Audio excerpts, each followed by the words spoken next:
Hey everybody, it's Travis speaking. Today we're going to start a new project using Revit architecture, or I guess actually this is just Revit, this one that I'm using here. So you'll notice that you'll have some of the other, like the systems, structure tab is in Revit architecture as well, but there's some more stuff in here now. What I'd like to do is just cover how you get going in a project if you're starting from scratch. The first thing that you'll want to do is take a look at your design concept, any sketches that you've done, and figure out what your floor levels are going to be at. So typically you have 8-foot ceilings in a residential application. You might have higher ceilings than that, but that's more or less what you're going to be trying to find out for this first part of setting up your project. So you'll start off in level 1 in your template, but you can actually scroll down in the project browser. So project browser is essentially where all your documentation is going to be navigated from. So if you want to look at your floor plans, you go into floor plans, you can see that level 1 is highlighted. That's the active view. What we want to do is go into our elevations. So I'll double click on the east elevation, and as you can see, I've got two corresponding levels from the template that go with these two floor plans. So if I want to create a new level, I'm just going to simply come up to this datum tab, and as you can see, I just switched quickly back from structure. The datum tab's in there as well, so it doesn't really matter, but I typically come from the architecture tab, and I'm going to click on level. So when I click on level, it starts the level tools. You'll notice that I'm now in modify place level tab, and I've got a number of tools that I can use. So I can draw in a new level, or I can use this pick lines option. So I'm going to review both of those for you and some of the different aspects of modifying your levels here. So if I want to draw a new level, I simply just click anywhere and start my level. So you'll notice that where I started this level is where the level line is, and it's at 15'6" right now. That's okay. I can place this wherever I want, and if you bring it over here to the left, you'll notice that I'm getting this dashed blue line. That's telling me that it's lined up. So I'm going to click there, and you'll notice now that it's saying level 3. I don't actually want this to be called level 3, so if I click on the level itself till it's highlighted, I can click in this field here that says level 3 right now, and I'll just call this, instead of level 3, I'll call this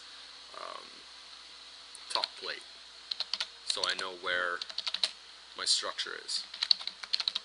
Okay, so I just type that in and hit enter, and it gives me this message saying, do you want to rename the corresponding view? That I'm going to reply yes to, and you'll notice that now I've got this new level here in floor plans that says top plate. So the next thing is I want all my annotations to be on the right side. So simply come over here and uncheck this bubble, and the annotation disappears. I'll come back over to the right hand side now, and I'm just going to grab this node and drag it over till it's lined up, and then click on the checkbox that I just disabled on the other side, and it brings that in. Now maybe I don't want this to only be 5'6" up, so what I need to do here is modify that. So maybe I want this to be 10 feet, so instead of 20'6" or 15'6", let's actually put in 20. So I just modify that the same way I did with the label, hit enter, and it moves that level up. As you can see, I've got a dimension here as well in between, and I can modify that if I wanted to. By simply just typing in 9, it's going to recognize that I want that to be 9 feet.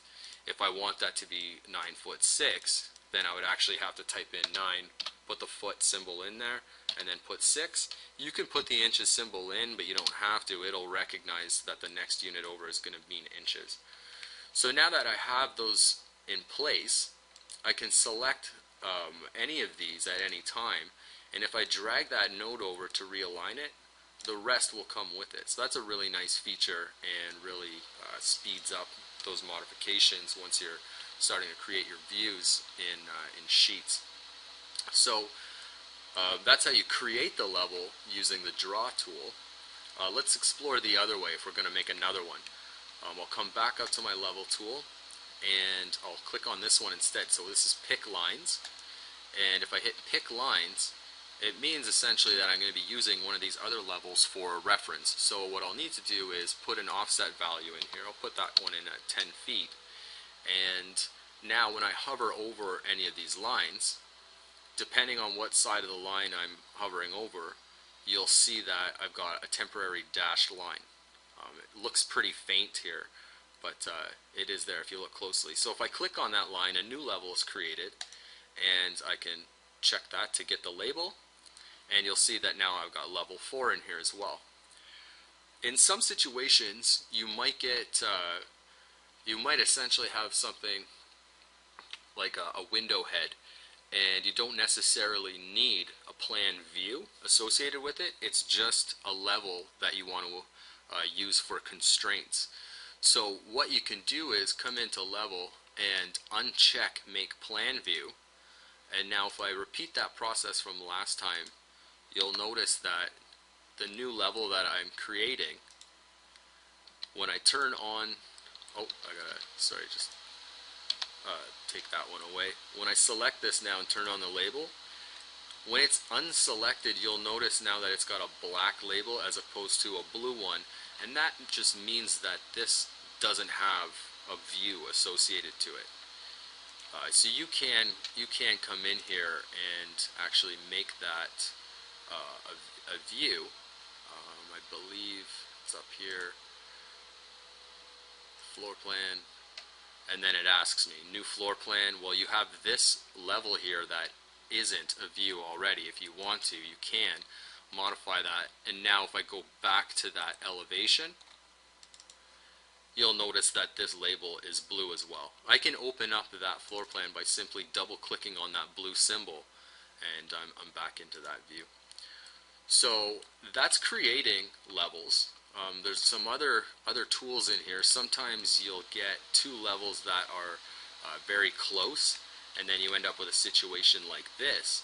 In this situation, what you'll want to do is break the level line using this elbow feature. So when you hover over it, you can see that it gives you the little label. I just click on that once, and now what it's done is it's giving me two more grips that I can modify. So I just grab those grips and simply drag them out, and now I have the level distance, which is accurate, and I've got some clear legible annotations here. Okay, so I'm not going to make a video for creating grids. I'm just going to quickly go over to level 1, and I'm just going to quickly make some grid lines. Essentially, creating grid lines is the same thing as creating levels. You're using your draw tools, only in here you have some arc draw tools as well for creating arced grid lines. So those are pretty great. And one really neat thing about creating grid lines is you can modify the grid line so that it will keep columns associated with it. So if you're doing a large structure and you have a column grid, when you place your columns along any of these grids, right? So I'm just going to put a typical column in here. Let me find it. I'll put in structural, right? So I'm just going to place some of these. What's happening here? Okay, so I'm getting some warnings that are just saying that these columns aren't visible in this view. So anytime that happens, what I'll do is I'll come up here to my default 3D view, and I'll just see where these are in relation. So if I select the column, I'll find where those top and bottom constraints are. So I wanted the base level to be 1 with no offset. So while I'm at this, I might as well select all 3 of them and just make that base offset 0. Oh. Kind of getting into some things that I didn't want to. But now I should be able to come back to level 1 here and see where those columns are. So something I just wanted to point out quick was if I select any of these columns right now, I can I can ask it to stay with the grid line, and it says move with grids. Okay, so I'm just going to uncheck this one, and now if you take a look at when I move this grid over, the two columns that had that enabled, they stay with my grid line. So that's a nice feature for columns regarding grids. Okay, so in the next video what we're going to take a look at is how you can use a pre-existing DWG to create levels. It's very similar, but I wanted to go over the process of bringing in a DWG. So stick around for that, and we should have that video available soon. As always, if you have any questions or comments, please feel free to leave one. I'll try to get back to you as soon as possible. And in the meantime, thanks for watching. Bye now.